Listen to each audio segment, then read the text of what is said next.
It's fraud to charge money for cheap ingredients. Like hell, I'm gonna pay for this crap. Looks like Jack bailed without paying after all, just like he said he would. Word is, he even spat on the products when passing by the store, and badmouthed the deli to folks on the street as he left. I'm starting to feel real bad about the actions of this former classmate and ex-coworker of mine. The lady who owns the place that got hit is tearful and at her wit's end. What am I supposed to do now? I spoke up to the owner to help out the family caught in a bind by Jack's no-show. I'll take the whole lot, huh? I keep it short and sweet so she gets it, explaining how we need all 80 box lunches that have lost their home. When I break down our company situation and say we'll pay cash on the spot, her face changes. Thank you so much for your purchase. Couldn't have seen it coming then, but Jack was about to go through hell after this. Name's Frank Thompson. I'm a 40-year-old guy running a food company. My family was dirt poor back in the day. 'Cause of that, I always had to go around with an empty belly as a kid. Mom, I want to have snacks like the other kids. Mark's family's got these huge donuts, you know. Man, I'm jealous. So every time I learned about a friend's home life, I'd get all envious. We never had snacks at our place, and meals never came with any sweet desserts. Every day it was just cheap ingredients from the supermarket sales, and I was always sick of it. We ended up like that because my folks split up. Right after I was born, seems my old man cheated and found himself a new woman. Mom caught wind of his fooling around. They had it out, divorced, and he walked out on us. I'm the one bringing home the bacon, so she could have turned a blind eye to a little fun. What a dumb broad. Even if she regrets it later, I ain't gonna help her out. My old man always looked down on Mom, saying stuff like that, so I wasn't too broken up about what went down. But from then on, Mom had to keep working multiple part-time gigs to provide for me. We were always scraping by with no room for luxuries, so it must have been tough. That's why I'm real grateful to Mom. Raising me single-handedly must have been a hell of a struggle. And when we did have a little extra cash, she'd spend it all on me. If only we could have lived a bit more comfortably. It's all 'cause your mom's got no eye for men. I'm sorry, Frank. Mom would always apologize to me with that guilty look on her face. So I want to work my tail off, turn a good profit, and pay back my mom for all her hard work. The food company I started a few years back is growing steady, so I want to nurture it right. But lately, seems like the product development team's having trouble coming up with new items. Our selling point is offering tasty grub at low prices, but that's getting harder to pull off. With all kinds of ingredients going up in price lately, our product costs are rising too. How are we going to get out of this pickle? Around 9 in the morning. I'm walking round the office after getting in, right as the workday's starting. It's to get a good grasp on what's going on in the company I'm running. Might not be easy in a big outfit, but we've only got a few dozen employees. So it only takes about 10 minutes to make my rounds. I check how clean the place is and how the employees moving through the halls look, making sure there ain't any trouble brewing. Where I stop is right in front of the product development department. Seems like they ain't been doing too hot with new product development lately, so I'm a bit worried. I can hear 'em having a tough discussion in there right now. Peeking through the window on the door, I see the employees holding their heads in their hands. It's all price hikes these days. We gotta make products with the cost of materials in mind. I'd love to use a wider variety of ingredients, but we can't afford to make a bunch of failed products. We gotta narrow down our ingredient options as much as possible from the get-go. Looks like all the employees really get our company's selling point. We make processed foods for students and working folks, so even poor families can easily enjoy tasty grub. That means we can't make our products too pricey. So naturally, ingredients that have gone up in price get crossed off the list, but that leaves us with fewer options to work with. Seems they're stuck on how to get out of this jam. In the middle of all this, a lady employee who'd been doing some internet research speaks up to the group. I've been checking online reviews and feedback. Customers are saying our products are all too similar. Lots of folks want more variety in their side dishes.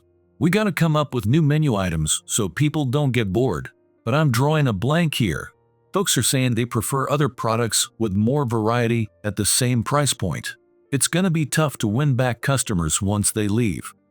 We gotta nip this in the bud somehow. They keep going back and forth, throwing out ideas. I watch for a few minutes, but it don't look like they're getting anywhere.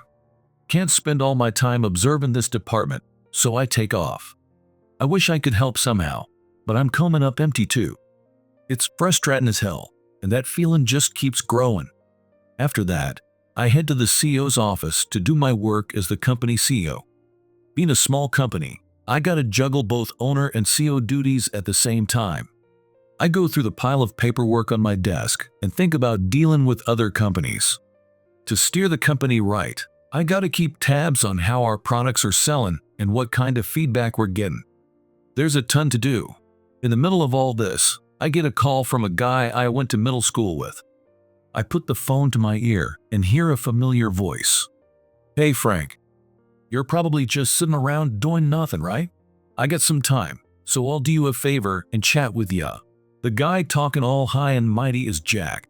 He's in his 30s like me, a hotshot employee in the sales department of a big food company.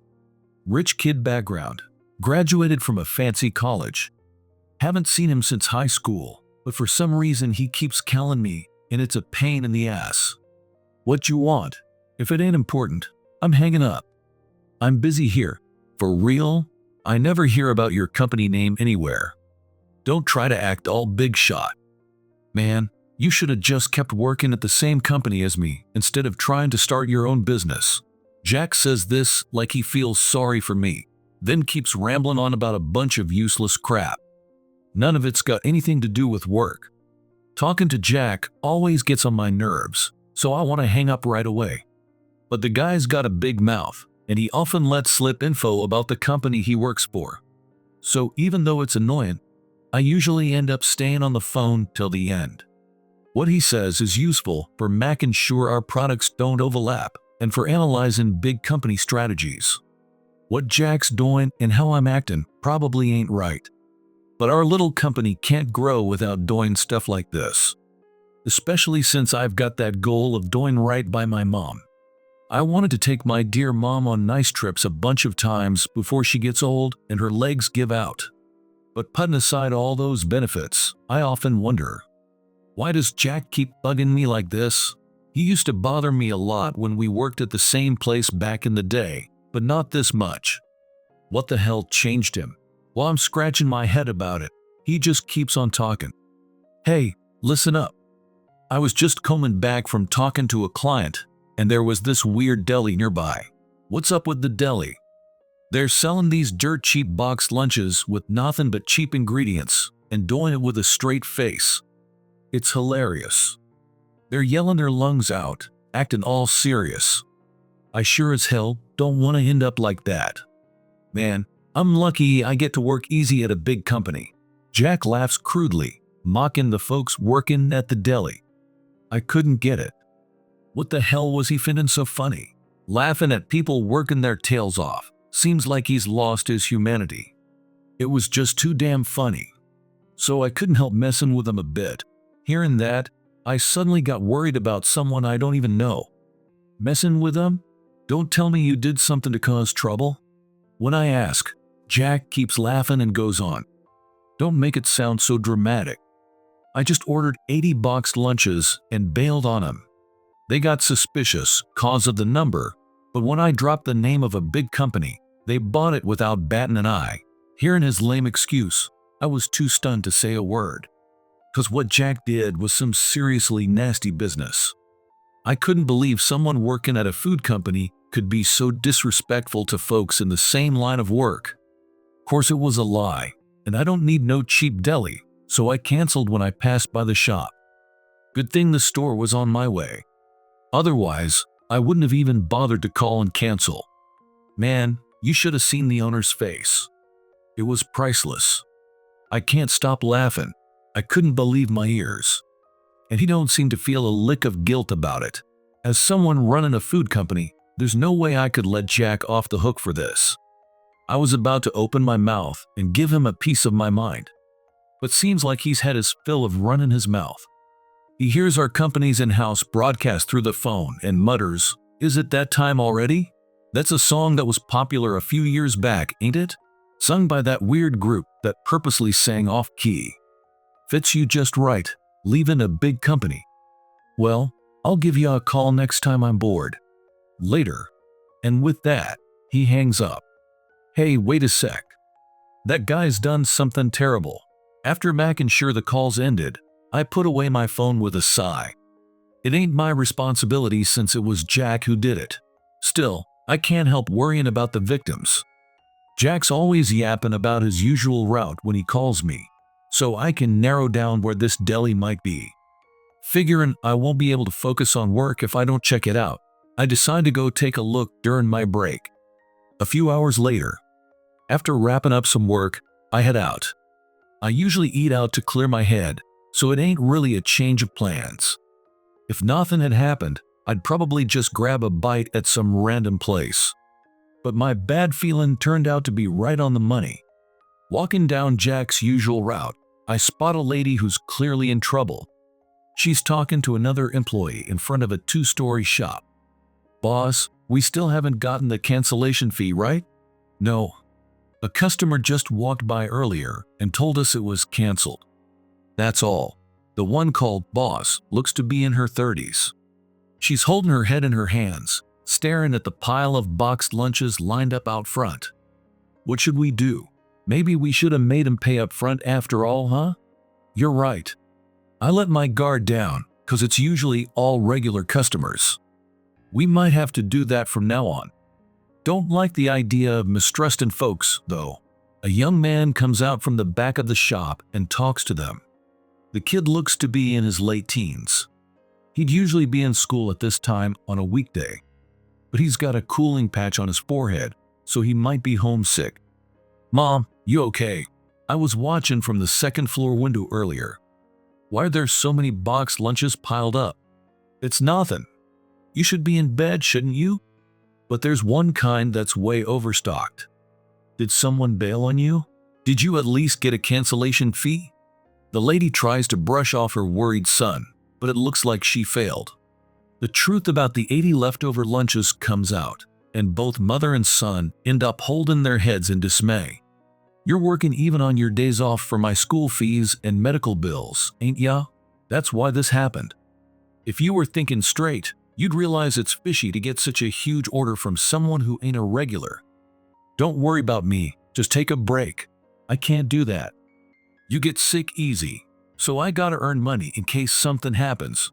The worried-looking mother and son head to the back of the shop, talking like that, probably to try contacting Jack again. Seeing that, I walk up to the mountain of boxed lunches to take a closer look. Sure enough, just like Jack said, they're made with cheap ingredients and low-priced. But the colors look good, and you can tell they put thought into how they cooked everything. They might be using the same kind of ingredients, but it's a lunchbox you could enjoy in different ways. While I'm impressed, the lady from earlier comes out looking troubled. Seems she was on the phone in the back.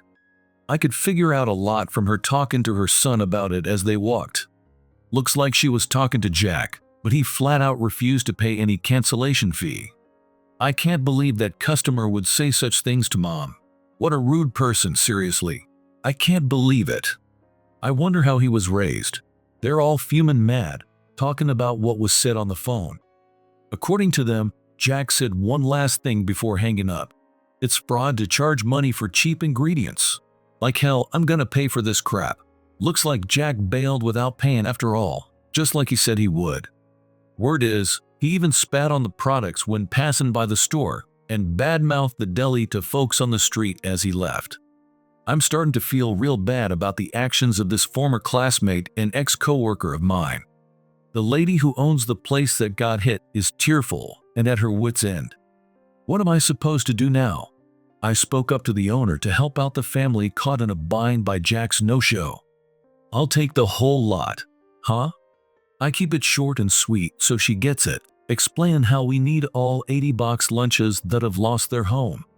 When I break down our company situation and say we'll pay cash on the spot, her face changes. Are you sure about this? Yeah, I've never seen such high-quality products. Please, let me buy your shop's boxed lunches. When I say it firmly, the owner hurriedly nods her head and thanks me. She looked real happy. Thank you so much for your purchase. Couldn't have seen it coming then, but Jack was about to go through hell after this.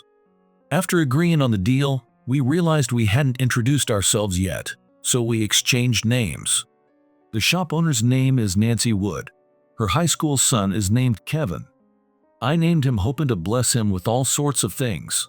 Nancy seems like a real devoted mother. It reminded me of my own mom.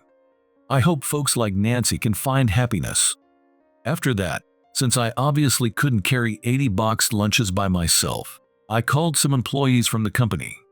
A few minutes later, despite it being their break time, the employees who came helped me load the lunches into the company car. We rushed back to the company, but time was tight. With only a few dozen minutes left in the break, I announced over the PAW system that we'd be giving out lunches to anyone who wanted one, and headed to the cafeteria. It was hectic, but we managed to hand out 40 lunches in one go, which was good. Lucky thing, the cafeteria menu was on the light side today. This boxed lunch is really tasty. It's a bit cold, but the flavors are still there. The fact that it's good even when cold is a big deal. Wonder which shop it's from. That's the kind of feedback we got. Everyone seemed to enjoy it. We decided to store the leftovers in the fridges in the cafeteria and various departments. The employees, including the cafeteria lady, asked to take some boxed lunches home, so I gave out about 30 of them. The other 10 were for the product development team. By the time I got those into their department fridge, break time was over. But then my stomach let out a huge growl, and I turned red. Lucky no one was around to hear it, but I realized I'd forgotten to do something important during break. Damn, looks like I skipped a meal while running around doing everything. I muttered to myself on the way back from product development to my office, feeling that empty stomach. I'd felt like I was forgetting something, and it turned out to be my own lunch. That's when it hit me that I'd missed eating. After that busy lunchtime passed, I got back to my usual afternoon work. Come evening, once I'd wrapped things up, Nancy called again to thank me. Thank you so much. Without you, those 80 lunches would have gone to waste. It's nothing big. We were in a tight spot ourselves, so it worked out great. Thinking about our company situation, I'm glad we found out about Nancy's shop today. Product development takes time, and selling new stuff is tough too. If we didn't make a move now, I was worried about our performance. When I mentioned that, Nancy made an offer. In that case, how about I share some of our recipes with you? They're just from our little deli, so I don't know if they'll be useful. Not useful? No way, they'd be a huge help. But are you sure? For a food business, recipes are precious. Her offer was real kind. But running a food company myself, I know how important recipes are. Is it really okay to hand over something that could make or break a shop's future? While I was thinking it over, Nancy went on. It's fine. Without your help, this month's sales could have been a disaster. Plus, I trust your company. You've been so open about your situation. And I think you're a good person too, Frank. She paused there, then smiled and continued. You won't go spreading my recipes around or teaching them to others, right? As long as it's just for your company to use, I don't mind at all. I thought she was like my mom, but seems she's got a better eye for people. I was grateful from the bottom of my heart for her kindness. This'll surely help speed up our new product development. The next day, when I checked on the product development team in my free time, they were already deep in lively discussion. This side dish is chopped real fine, but the flavor's still there. If we make things smaller like this, it might not look like we're using the same ingredients. The idea of wrapping it in something else to hide what it is sounds interesting too. We gotta start thinking up new menu items right away. The employees talking so eagerly looked way more energetic than in the morning. Looks like things will be alright. They're coming up with all sorts of products, using Nancy's recipe notebook too. Nobody is treating the important info we got from her carelessly. Everyone's being careful not to let the information leak, and they're not taking the notebook outside the company. They copy what they need, take notes, then return it properly to the owner. A few months later, our newly released processed foods became a huge hit almost overnight. We got featured on TV and in cooking magazines, and the company's reputation skyrocketed. Along with that, our daily lives got busier and busier, but it's a good problem to have.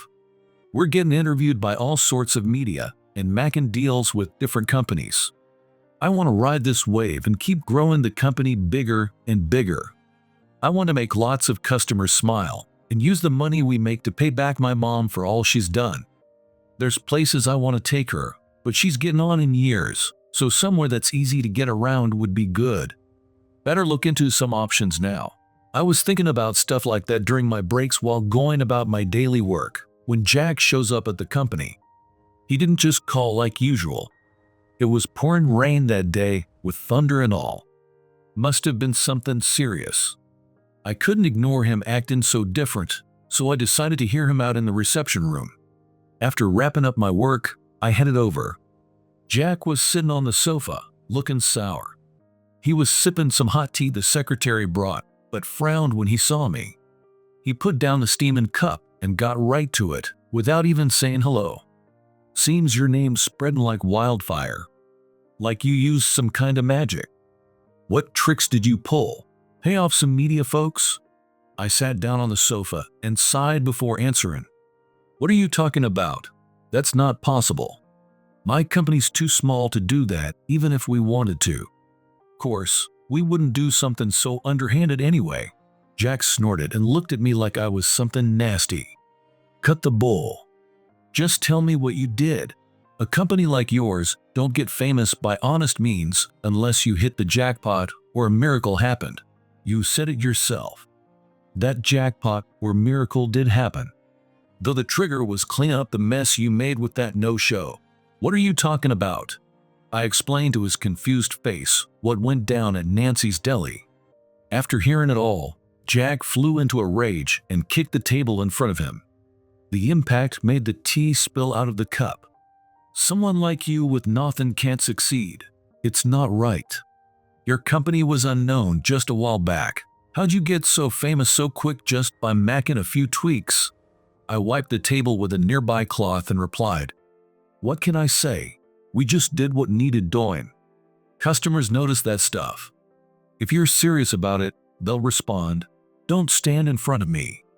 You've always been like this, since we were students, Jack muttered, glaring at me with hate in his eyes.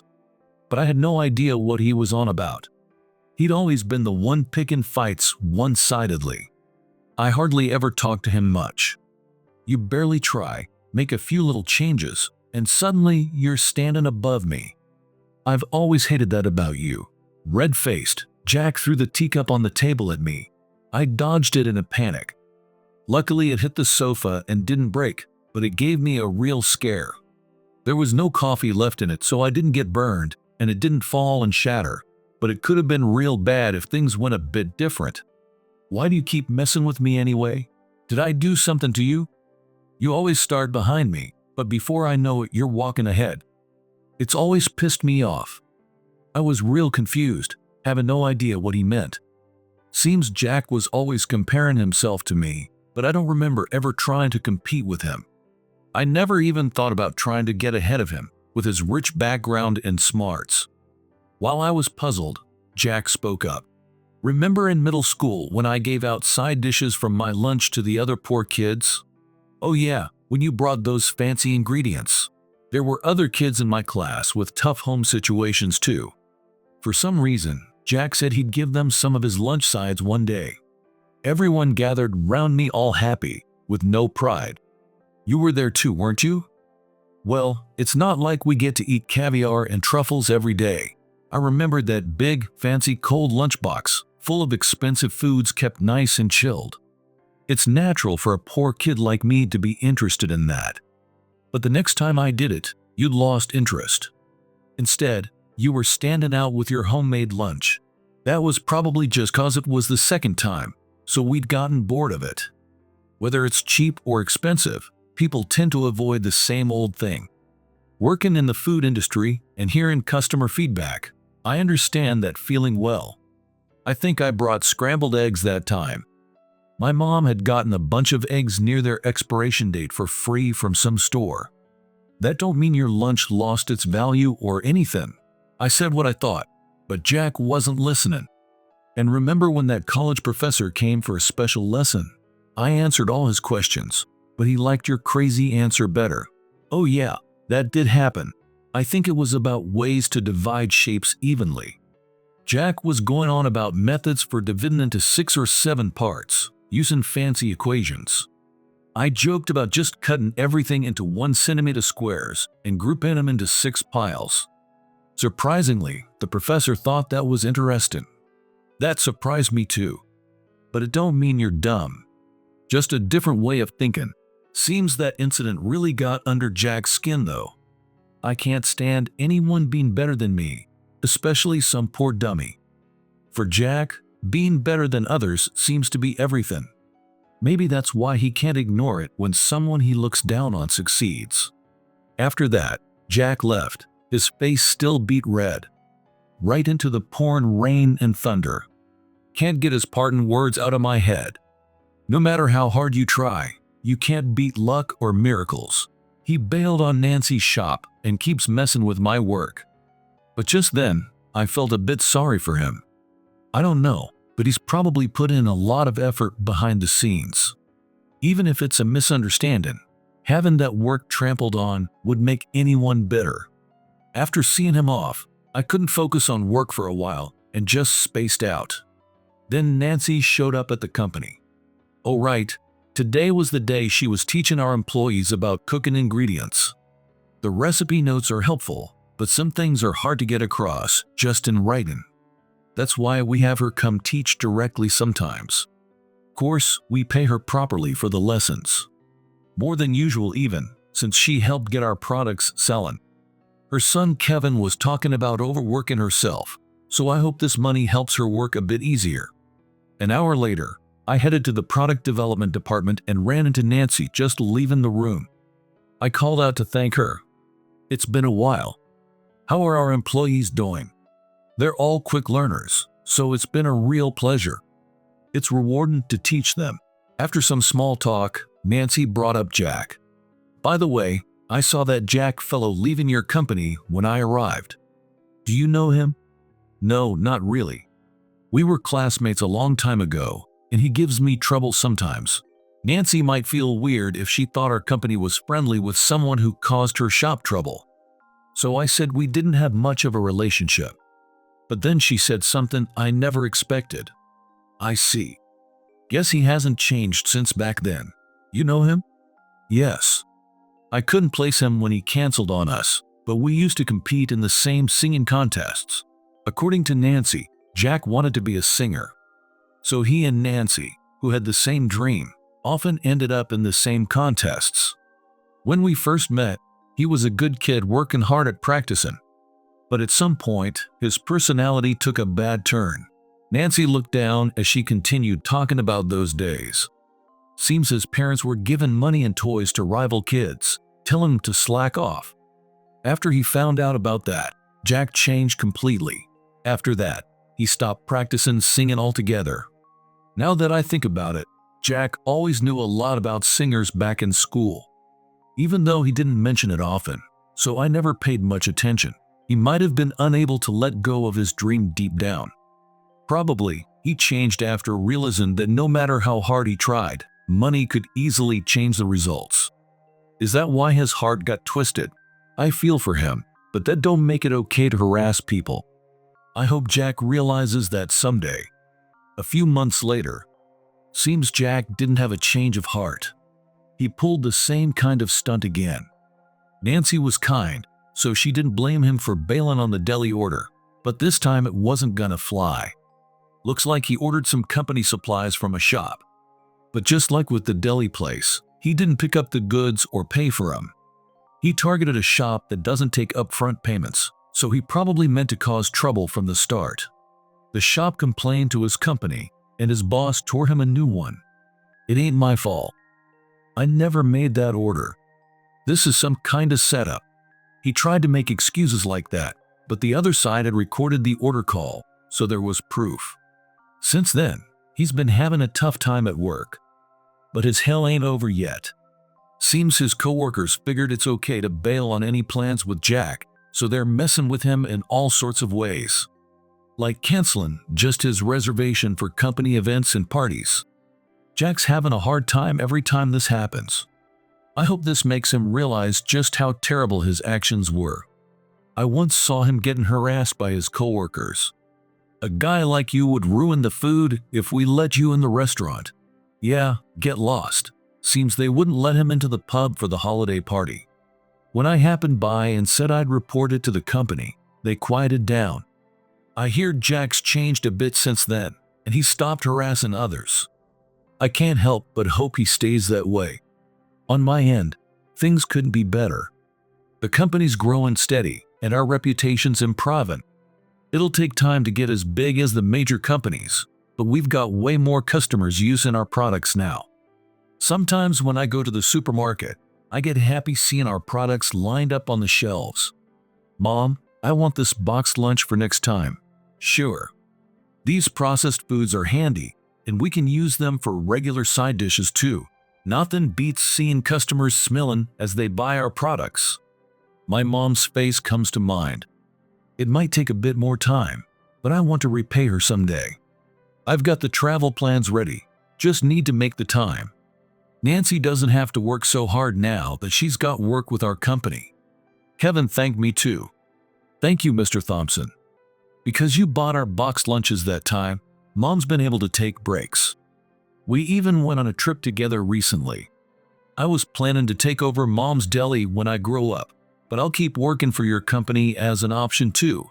It was a bit embarrassing, but no less happy to hear. Now they make time to go out together occasionally. I hope they make lots of good memories as a family. The deli's more stable now, with more new customers. Our company employees started using it, and we promoted Nancy's shop when releasing our new products. I hear they've hired more staff to keep up. As for our company, we've started dealing with other companies as we've grown. Some are smaller than us, but I don't look down on them like Jack would. Everyone's doing their best in their own way. For other companies too, the work they do matters more than their size. Every day, I try to be careful not to compare things and rank them better or worse.